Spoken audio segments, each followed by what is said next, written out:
Hola a todos, bienvenidos a nuestro podcast. Hoy vamos a tratar un tema que es el papel del docente en diversos contextos.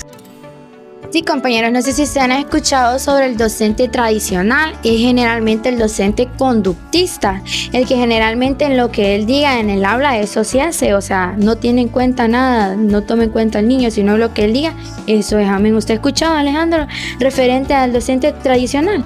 Sí, he escuchado. Él suele ser lo que es la figura central, o como podríamos decir que su palabra es la ley, o el de su método de aprendizaje llega a ser como su nombre redacta, sería tradicional, pero a veces suele estar como un poco chapado a la antigua, o que es arcaico, porque en su método de enseñanza, al ser tradicional, no se expande a nuevos horizontes.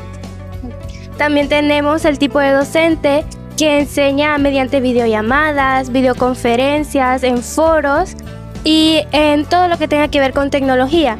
Vamos a ver si alguno de nuestros compañeros también sabe un poco más del tema.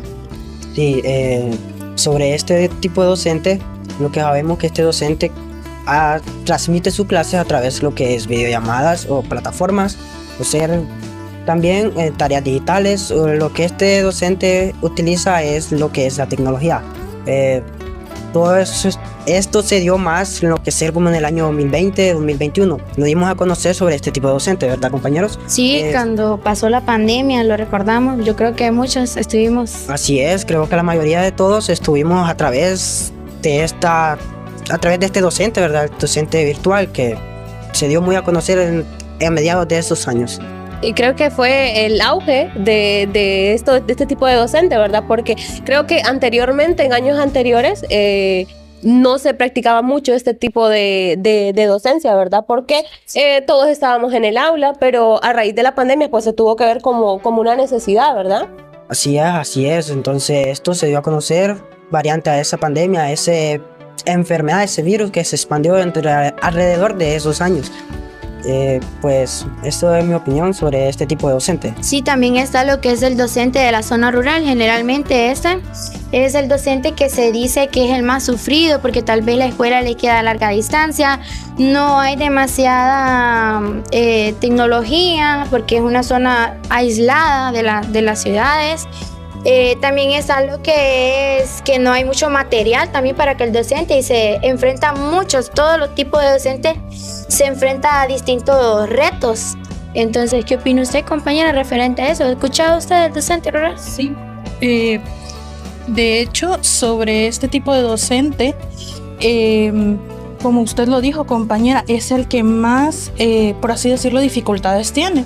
Porque mientras los otros docentes de ciudad, o como ustedes mencionaron anteriormente, el que trabaja por medio de videoconferencias, que da clases por medio de, plataformas, pues este docente, por el contrario, se enfrenta a un reto muy complicado, por así decirlo, que es el tener que... ¿cómo le explico? Llevar a cabo el proceso educativo con, poco material, por así decirlo. Por ejemplo, pocos recursos. Muchas gracias, compañero. Por ejemplo, en las ciudades es normal que tengamos las aulas, que tengamos pizarras, pupitres, cosas muy básicas, aún en el área de escuelas y colegios públicos. Ahora bien, en el caso del rural no se cuenta con eso. Se da lo que es el multigrado, que un solo profesor se encarga de todo, cosas por ese estilo. Y aparte, este docente tiene que ser ingenioso, tiene que ser creativo, y también no solo se encarga de ser docente como tal. Sí. Al haber pocos recursos y al haber poco personal, también a veces tiene que haber de director, de orientador, y también se involucra mucho con la comunidad, con las aldeas, con los pueblos. Entonces, un detalle muy bonito de este tipo de docente es que la persona de los pueblos, de las aldeas, le agarra cariño. Y ya no pasa, o sea, más que un docente, llega a ser casi como parte de la comunidad e incluso parte de la familia. Sí, no sé si tienen algo que opinar acerca de este tipo de docente también. Este es el famoso docente foráneo, ¿verdad? Que se le conoce como foráneo. Sí, también. Y aparte de todo, mencionando eso de foráneo, pues muchos docentes se ven en la necesidad de irse a estas zonas rurales para poder estar a tiempo en sus aulas, poder dar sus clases. Y hay otros, por ejemplo, que viajan, cruzan muchos kilómetros en carretera para llegar a sus zonas de trabajo. Entonces, sinceramente, creo que podríamos decir, así como lo mencionó usted, que es el docente sufrido, sí, porque es el que tiene que gestionar, tiene que ingeniárselas y tiene que buscar la manera de salir adelante, pues, con lo poco que tiene. A veces no tienen pupitres, a veces no tienen cosas básicas como agua potable, electricidad, pupitres. Y al estar en una zona tan aislada es difícil que este tipo de situaciones se mejoren, pues. No es como, por ejemplo, como en la ciudad, que si llegan más rápido, de que donaron pupitres y cosas así, allá cuesta más. Sí. Pero sinceramente es admirable la labor de este tipo de docentes, de los docentes rurales. No sé qué.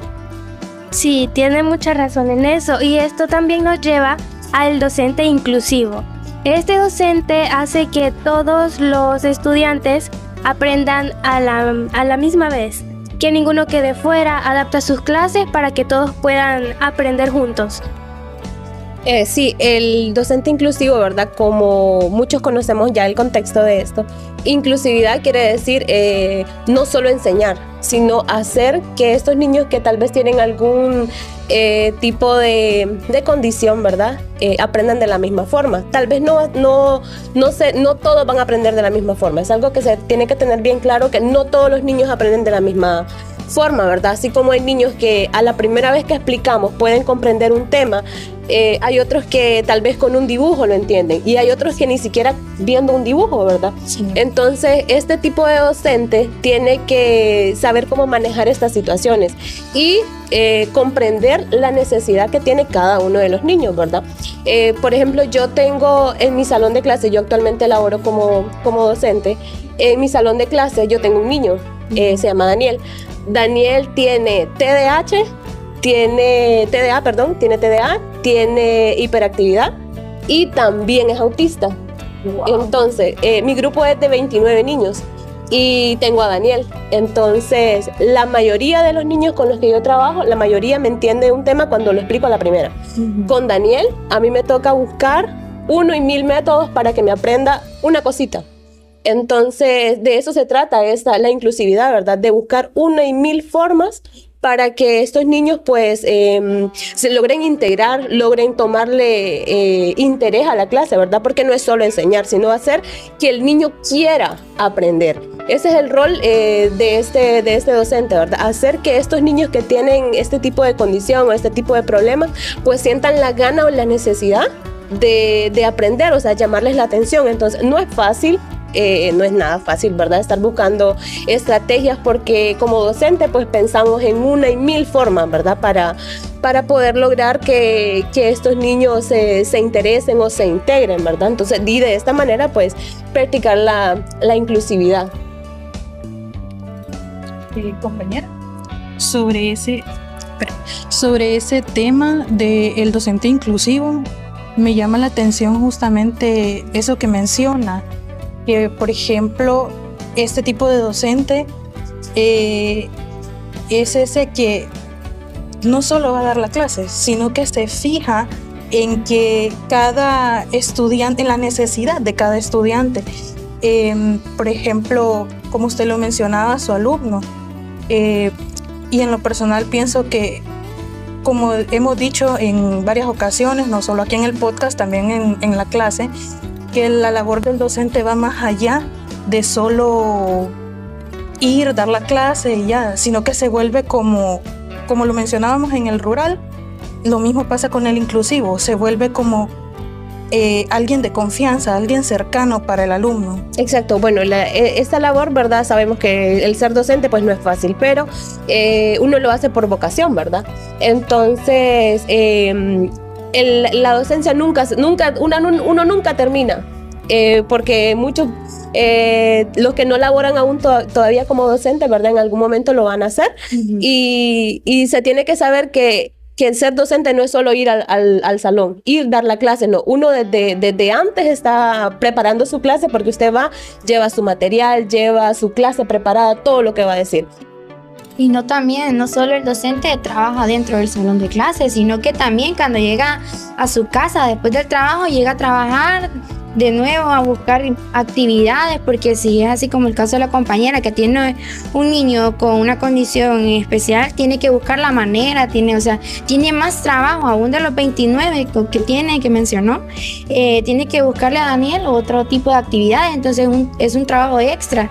El docente no solo labora en el aula, sino fuera del aula. Sí, exacto, es lo que yo le mencionaba, que la labor docente nunca termina, porque uno comienza a preparar su clase. Usted va, da su clase, llega a preparar la siguiente, porque uno no es solo de ir a pararse y decir hoy vamos a hacer esto y esto y esto. Usted tiene que tener en mente todo lo que va a hacer, y con el docente inclusivo es como sumarle otra rayita más, otro plus más, porque uno tiene que buscar la estrategia, porque como les decía, no todos los niños aprenden de forma diferente. Digamos que yo tengo un tema planeado y voy a dar ese tema este día, y yo sé que 5 o 10 niños me lo van a entender así. Al no más que yo lo explique, ellos me lo entienden. Pero ¿y los otros? Sí. Para los otros tengo que buscar la manera en que estos otros también me entiendan. Ya puede ser con una actividad, con una imagen. Hay algunos que con la actividad y la imagen me van a entender, pero hay otros que no, que ni así. Entonces depende del docente, ¿verdad? Buscar esas otras formas, ¿verdad? Para que esos niños me entiendan. Y cuando se trata con niños con una condición, como les mencionaba de mi alumno, es un poquito más complicado, porque uno tiene que buscar la manera de que al final él logre entender y logre trabajar de esa forma. De cierta forma, aunque a veces un docente no lo quiera, se podría decir que siempre se involucra en todo. Es como lo que se mencionaba anteriormente, que el docente no solo hace papel de docente, sino de psicólogo, de consejero, o sea, tiene que tener habilidad para gestionar problemas, sí, y solucionarlos. Bueno. Sí, porque uno, aunque no quiera, ¿verdad? Uno termina involucrándose bastante con cada una de las necesidades de sus alumnos. Y no es que sea favoritismo, ¿verdad? Sino que se trata volvemos al tema de la inclusividad, o sea, hacerlo sentir parte. Porque yo a veces llego a mi casa y yo estoy pensando en Daniel, ¿qué voy a hacer con Daniel mañana?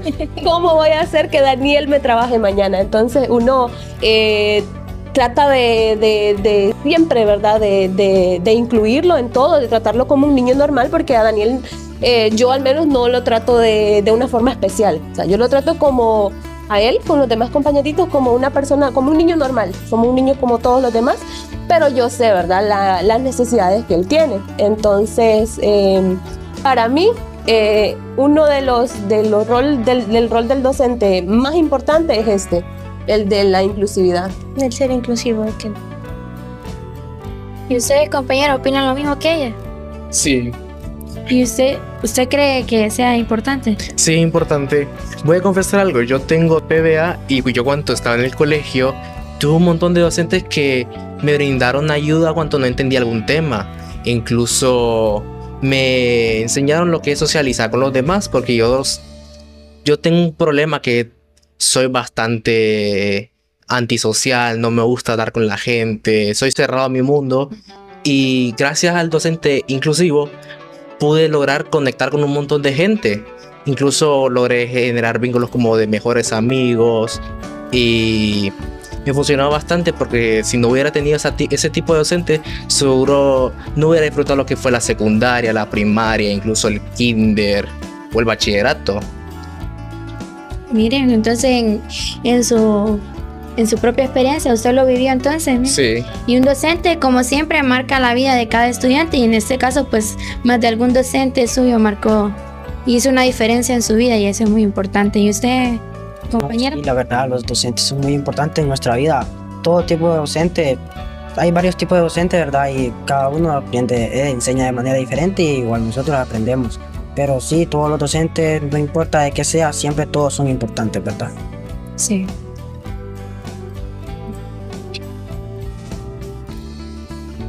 Muy buenas, licenciada y compañeros. No se asusten, soy Cibrian, mi compañero al lado es Desiree, y vamos a darle continuación a este podcast. Empezando o continuando, podríamos decir, con la educación inicial. ¿A alguien le gustaría comentar acerca de ello? La importancia de la educación inicial es que este docente se encarga de educar a los niños de entre 1 a 6 años aproximadamente. Y este docente, fíjense que tienen una gran carga emocional y académica, porque tiene que lidiar con niños y tiene que enseñarles no solo números, colores y letras, sino que también tiene que llevarlos con su proceso de conocimiento, ayudar a los niños a autoconocerse ellos mismos, cuáles son sus habilidades. Por eso es uno de los docentes que son más importantes. Y además el proceso humano, la etapa de niñez es la más importante del humano. Y aunque este docente es muy criticado, fíjense, porque la mayoría de los padres siempre tachan a los docentes de primaria de que ellos son los culpables de los niños tímidos. Pero hay veces que los culpables son los propios padres, porque cuando hay un niño tímido no lo dejan que se interactúen con los demás compañeritos. A veces que dicen, no, déjenlo, así es él. Entonces, hay veces que el docente no es el culpable, sino los padres. Por ejemplo, voy a dar un ejemplo de mi caso, que yo de pequeño era tímido, no salía a convivir con mis demás amigos. Cuando llegué al colegio fue algo pesado, porque cuando decían presentaciones, aquí era un rezo. Aquello, no se entendía nadita. Entonces ya iba conviviendo con mis compañeros y ahí aprendí yo a aprender a convivir con los demás compañeros. Entiendo. Esa es mi participación. Qué excelente lo que acabas de decir. Y yo creo que todos tenemos ciertos traumas, ¿verdad?, con nuestros maestros iniciales. Sí. Por ejemplo, yo cuando empecé lo que es la preparatoria, que yo literalmente aruñé las piernas de mi maestra porque me tenía entre las dos piernas, y yo literalmente estaba aruñando y aruñando porque yo tenía miedo, pues yo no sabía ni dónde estaba. Y mi mamá simplemente me dejó en la puerta de la escuela y se fue. Y no entendí nada, ¿verdad? Yo sé que a veces esos maestros iniciales son, creo que los que más a prueba los ponen los padres, no solo los niños, ¿verdad? Porque es como tenés el cargo tan fuerte como de sedimentar las bases emocionales de un niño, ¿verdad? Sí, sí. No sé si Desiree tiene un comentario acerca de ello, una pregunta para nuestro compañero. No, pues creo que sí es un poco difícil, como dice, son cosas que a uno le ayudan a mejorar, aunque uno puede llegar a criticar las formas de enseñanza, metodologías de enseñanza del docente, pero son cosas que nos ayudan a mejorar en nuestra vida, en nuestro día a día, y que nos integran un poco más a la sociedad. Comprendo. ¿Algún compañero de aquí quisiera compartir una experiencia acerca de un maestro, ya sea de preparatoria o de primaria, que hayan tenido? Nada. Sí. Adelante, compañera. Al menos de primaria, yo tuve una maestra. Se miraba bien tranquila ella, para qué buena maestra, excelente. Pero siento que al momento de enseñar era como muy tradicionalista, por el hecho de que, o sea, uno no puede venir y tratar a un niño como un adolescente, porque hay niveles. El niño es un niño, hay que hablarle así con cariño, para que se sienta familiarizado, que se sienta en confianza. Pero ella nos hablaba así como que fuéramos adolescentes de entre 18 o 12 años.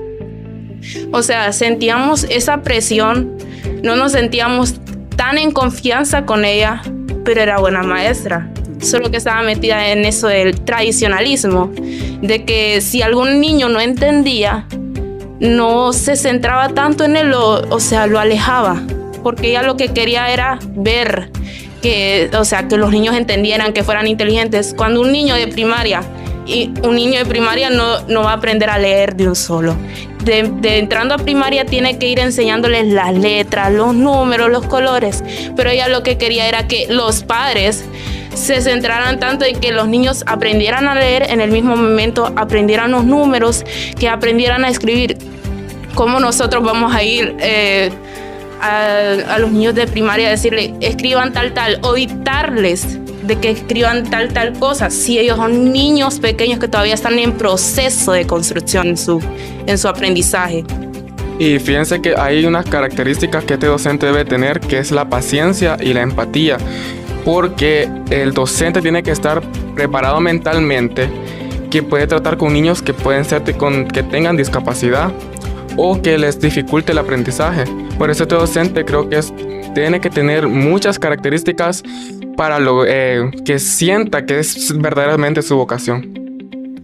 Qué excelente, la verdad, perspectiva, porque honestamente es cierto, un maestro debe, para ser alguien de prepa o primaria incluso, tiene que tener una personalidad algo adaptable, podría decirle yo, pero a veces confundimos la adaptabilidad con lo que es la dureza, ¿va? Como esa coraza que los profesores se ponen, ¿verdad?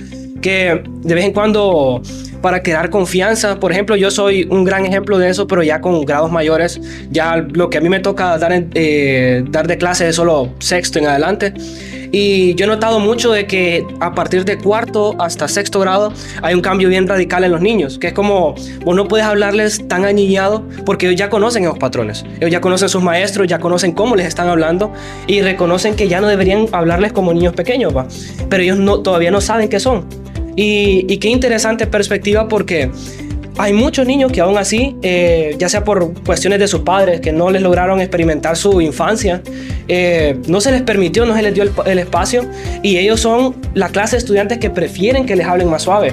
Pero a veces es bien confuso marcar una línea con niños tan pequeños, porque uno, además de que no conoce las situaciones a primera instancia, creo que a veces los maestros no saben cómo interactuar con las nuevas generaciones, ¿verdad? Con ya sea la tecnología o simplemente las zonas en que se encuentran, ¿verdad? Desiree. Sí, como decís, bueno, en esto entra bastante lo que es el docente innovador. El docente innovador pues deja atrás las enseñanzas pues tradicionales comúnmente, e incluye lo que es la tecnología, empieza con nuevos métodos de enseñanza. Entonces pues aquí es donde empiezan ellos a querer incluir las computadoras, los teléfonos, que es algo muy importante ahora comúnmente en nuestra sociedad, que todo el mundo deberíamos de aprender a usarlos desde una base, desde cuando somos niños, pues para ya desarrollarlo cuando estamos en el colegio, en la universidad, que es muy importante para nosotros ahorita en la universidad, tener un buen uso de la computadora. Entonces creo que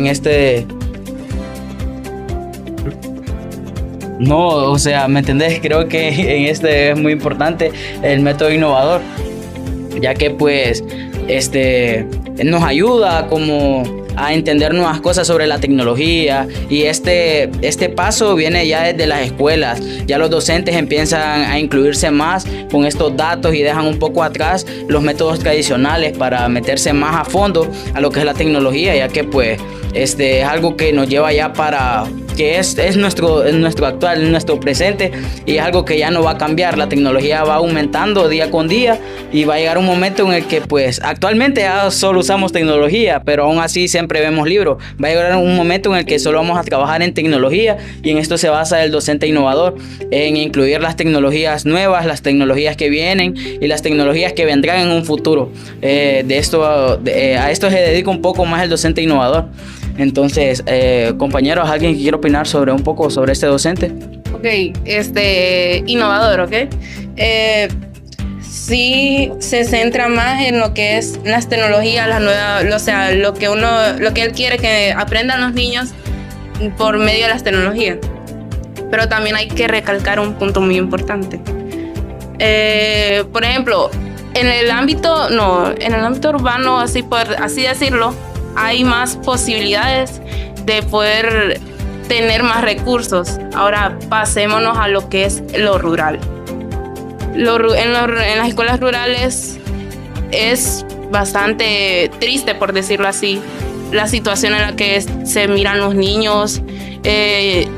Muchos no tienen el uniforme adecuado, no tienen, o sea, los materiales que deberían de necesitar, porque yo, al menos, yo tuve una experiencia en una de mis prácticas, me tocó ir a una escuela rural, una rural, y al entrar al aula era como que, o sea, wow, mucho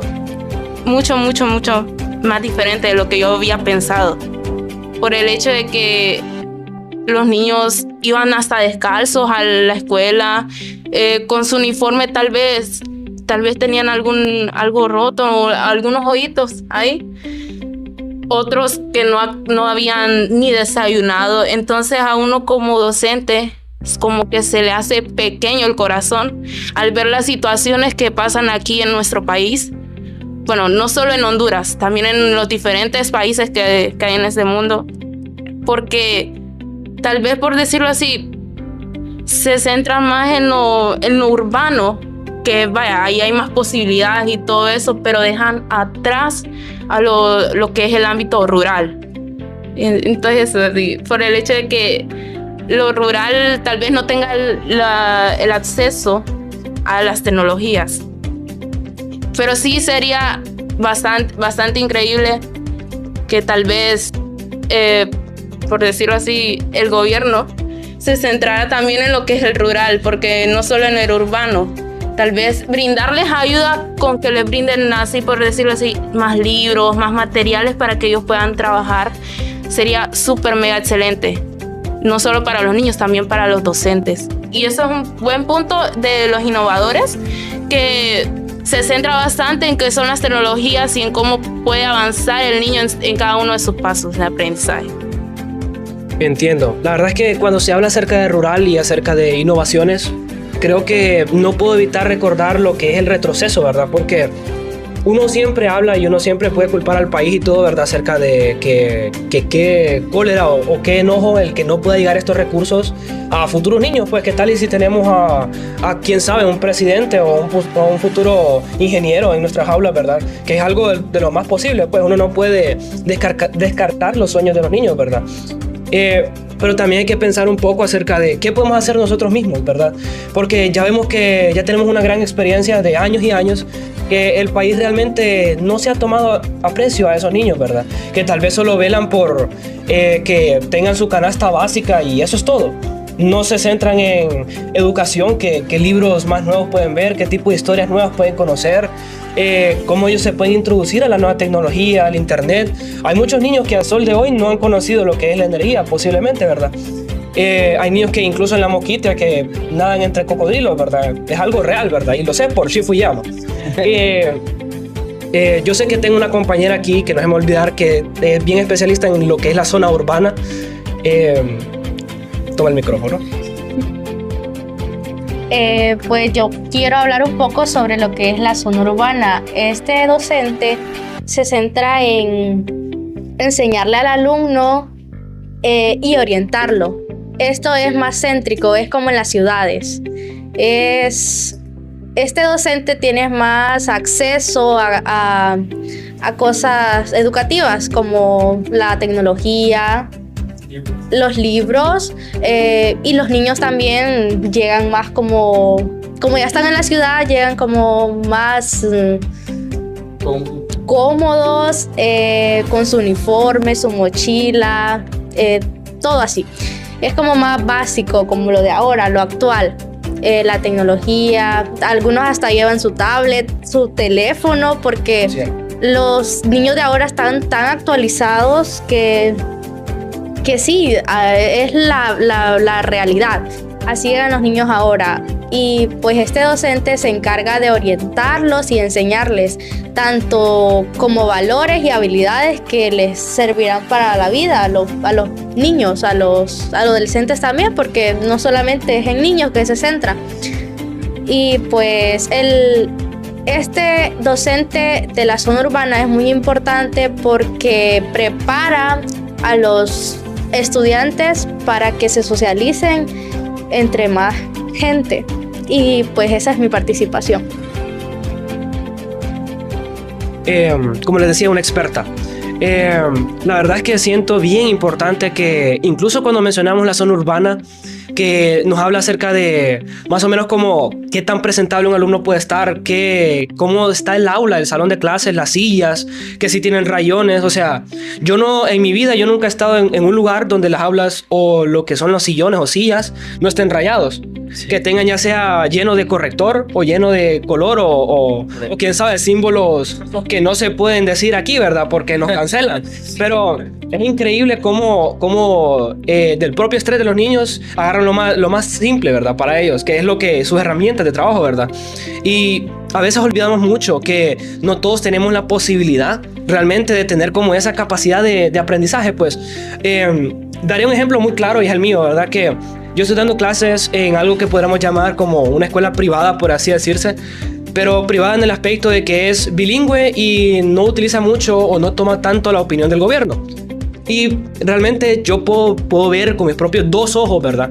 Cada día, porque muy pocas veces me toca estar en la puerta, gracias a Dios, porque yo odio eso, que a veces niños vienen con ropa de otro color, que con otros zapatos, que a veces cuando se quitan el zapato el calcetín está roto, cosas que para ellos les da pena.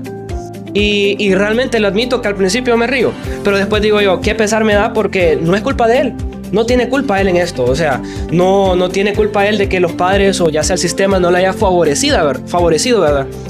Y justo me llamó la atención algo que comentó nuestra compañera Isney, ¿verdad? Acerca de la zona urbana, y es con respecto a recursos, y eso me suena mucho con lo que es el lado artístico, con la música, con las pinturas y todo lo abstracto, ¿verdad? Siento o creo recordar que tenemos a otra experta aquí acerca de los docentes relacionados al arte. Ok, el docente en artes más que todo se centra en las técnicas y lo que le va a enseñar al estudiante para ya sea pintar, dibujar, pero también es uno de los docentes más criticados por el hecho de que creen que solo para eso sirven, por decirlo así, solo para enseñarle a los niños a dibujar o a pintar, pero no se fijan en la gran importancia que pueden dar por el hecho de que los docentes en artes los ayudan a expresar más sus emociones. Por ejemplo, si un niño se siente triste, tal vez no lo exprese así hablando, sino que lo expresa más en el dibujo. Entonces ahí es donde uno se da cuenta de cómo se siente el niño.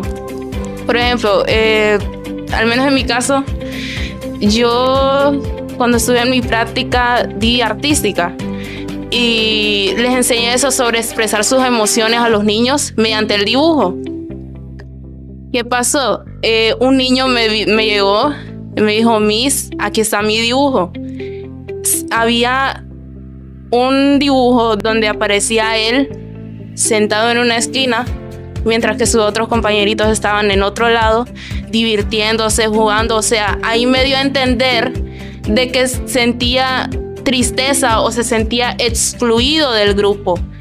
Entonces, siento que el docente en artes también es muy importante tanto en la educación de los estudiantes como en uno mismo, por el hecho de que lo ayuda a expresar sus emociones, a ser más creativo, a poder liberarse, poder decir todo lo que quiera, no solo con palabras, sino que en los dibujos, en todo lo que quiera. Entonces, esa es mi participación. Qué excelente, compañera, y siento que desde hace un rato me están sonando los oídos y yo creo que es de la otra esquina. Yo veo que hay un micrófono ahí y veo que no lo están usando. Yo sé que usted tiene algo que decir. Bueno, yo vengo a hablarles sobre el profesor en la educación superior. El profesor en la educación superior es un docente o investigador que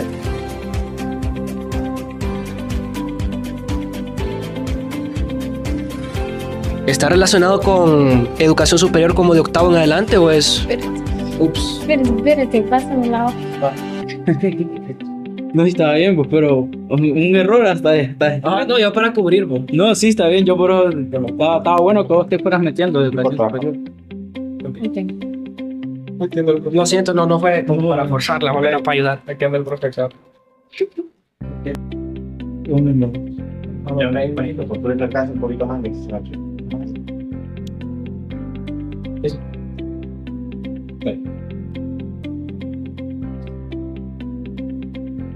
Bueno, el profesor en educación superior es un docente o investigador que labora en universidades, facultades o en centros de educación superior, con funciones claves como la enseñanza, la gestión y las investigaciones. Su rol ha evolucionado de impartir información, de dar información, a medidor, guía y facilitador del aprendizaje autónomo y crítico. Les voy a dar un pequeño ejemplo. Acuérdense de la licenciada Estefan. Bueno, la licenciada Lástima. En lugar de solo dictar contenido de la clase de pedagogía, ella nos dice que analicemos los casos reales en las aulas, que investiguemos que investiguemos las situaciones, los modelos educativos y, o sea, ¿cómo les digo? Y debatamos en clase sobre cualquier tema, cosas así. Ok, además nos motiva a que cuestionemos la información y propongamos soluciones a problemas educativos actuales. Gracias a esa enseñanza, además de solo darnos información, también desarrollamos habilidades como el pensamiento crítico, las investigaciones y la autonomía del aprendizaje. Esa fue parte. Qué excelente. Y yo soy como loro aquí hablando, pero yo sé que Jefferson tiene mucho que decir acerca de autonomía y este nivel superior, ¿verdad, Jefferson? No, pues sí, fíjate que yo pienso que la educación superior pues nos prepara más, prepara a los universitarios, ya que opino yo que la escuela, el colegio es más como para introducirnos a una vida, a una sociedad, a nuestro día a día, y ya la universidad es una educación un poco como más para nuestra vida de adulto, para nuestro futuro trabajo, como que nos va adaptando más para nuestro futuro trabajo, para nuestros futuros empleos, como para nosotros que vamos a ser docentes, que nos va adaptando como a eso de ser futuros educandos, ¿verdad?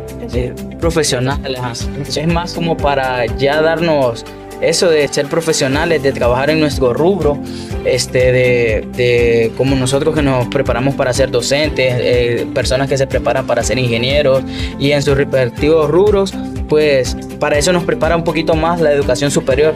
Pienso yo de que pues para eso nos ayuda un poco más que el colegio y la escuela, es más como para darnos a entender, para adaptarnos a una sociedad y adaptarnos al día a día, y a la universidad es como más para adaptarnos a nuestros futuros empleos, a nuestros distintos rubros. Qué excelente comentario con respecto a lo que dijo la compañera.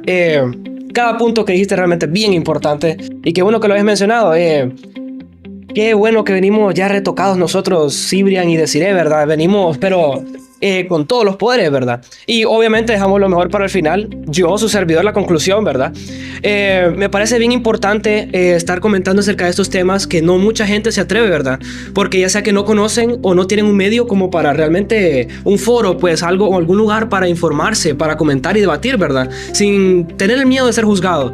Pienso como conclusión decir de que cada docente es tan importante en un salón, y cómo podemos nosotros no llegar al extremo, ¿verdad? Como no podemos nosotros llegar siendo un docente rural y llegar a un docente extremadamente rural a un ambiente urbano, pues no se puede eso. Entonces es bien importante reconocer todo este tipo de docentes que existen, tanta variedad, y como nosotros incluso hemos sido más de uno de estos, acerca de las artes, lo que es el urbano, lo superior, todos los maestros tenemos una gran labor, la cual es adaptarnos a los niños también. Por eso siento que uno de los más importantes y destacables puede ser el innovador, porque converge todo, ¿verdad? Se conectan con todo, ¿verdad? Y eso sería todo por hoy. Muchísimas gracias por escuchar.